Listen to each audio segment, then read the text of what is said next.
Alex Dimitrov's artfully curated Poem a Day series on poets.org. After I read Max's poem, Touching the Floor, I researched his work and found his chapbook, Eons, selected by Jean Valentine, and his poetry sampler of 9 poems that my old classmate Timothy Donnelly published in Boston Review. I wrote to Max, and I asked him if he would come read for us at the Sloppering Hall Press Emerging Writers Series that Margot founded years ago at the Hudson Valley Writers Center.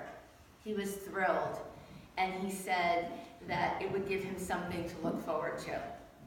Then I listened to his NPR interview with Mary Harris, where he said that he only wanted 2 things before he died: for his family to be okay after he was gone, and for his book to be accepted before he died. Thanks to Fred Marchant and to Martha Collins, Max's book found a home with the wonderful people at Milkweed Editions. What began for me as an appreciation of Max's considerable poetic talent grew into a profound friendship. One day, after Max had emailed me some of his new poems, I sent him a quote from Virginia Woolf's slim volume on being ill.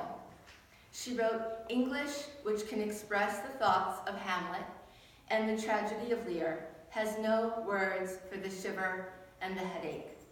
The merest schoolgirl, when she falls in love, has Shakespeare or Keats to speak her mind for her, but let a sufferer try to describe a pain in his head to a doctor, and language at once runs dry. He's forced to coin words himself, and taking his pain in one hand and the lump of pure sound in the other, and perhaps the people of Babel did in the beginning, so to crush them together that a brand new word in the end drops out. Probably it will be something laughable." I wrote to Max, "You have done it, Max, and it is not laughable, it is brilliant." He wrote back to me in all caps and said, "That is my new fave thing anyone has said to me."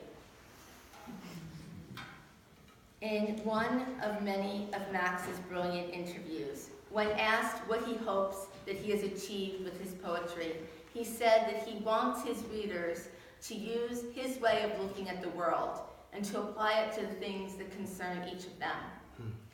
Max could have been a neuroscientist, a physicist, a musician. He was already a very accomplished comedian and a member of a comedy troupe. He could have been anything, really, and like Whitman, he contained multitudes. The world is lucky, in my opinion, that he chose to channel his gifts into writing poetry. It is rare for poetry about illness and death to have such humor and grace, to be so accessible and so imaginative.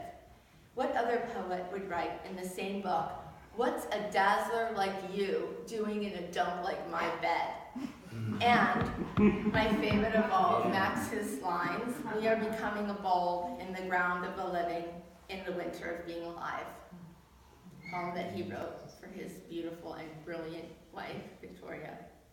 Kaveh Akbar, in his interview in Dive Dapper, characterized 4 reincarnations as a series of wills addressed to his beloveds. Max said in this interview, "That's a very sensitive way of characterizing it. Seeing it as a series of wills is a very beautiful way to see it. Each one is a reciting of the will and a bestowal of whatever is in the will. Each poem is both, I want you to have this jewel, and me handing them a jewel." Max's college mentor, Louise Glick, calls Max's collection one of the most original and ambitious first books in my experience. Thanks to his mother, the brilliant Aurelia Vitvoskivka, who is the best advocate a child could ever have, Max's poetic legacy keeps growing. The week that Max died, Rattle received many poems about him. In a week of forest fires, Zika, transgender bathroom laws, the editors chose to publish a poem about Max's poetry by a poet from Indiana who had only met Max on the page. His name is Mark Wagoneer. One of Kaveh Akbar's students recently did a presentation about 4 reincarnations, and the Visible Poetry Project, a celebration on 30 poets and 30 filmmakers, chose Max's work to feature on the last day of National Poetry Month. The poetry community is steadfast in bringing Max's unique work to as wide an audience as possible. Darren Wood teaches his poems in class. Tennyson wrote, "Our echoes roll from soul to soul and grow forever and forever." Max remains with all of us who loved him. Thanks to his fierce dedication to his craft, his poems remain too. I wish more than anything that Max was alive to share his work with all of you. He would have loved to read for this group today.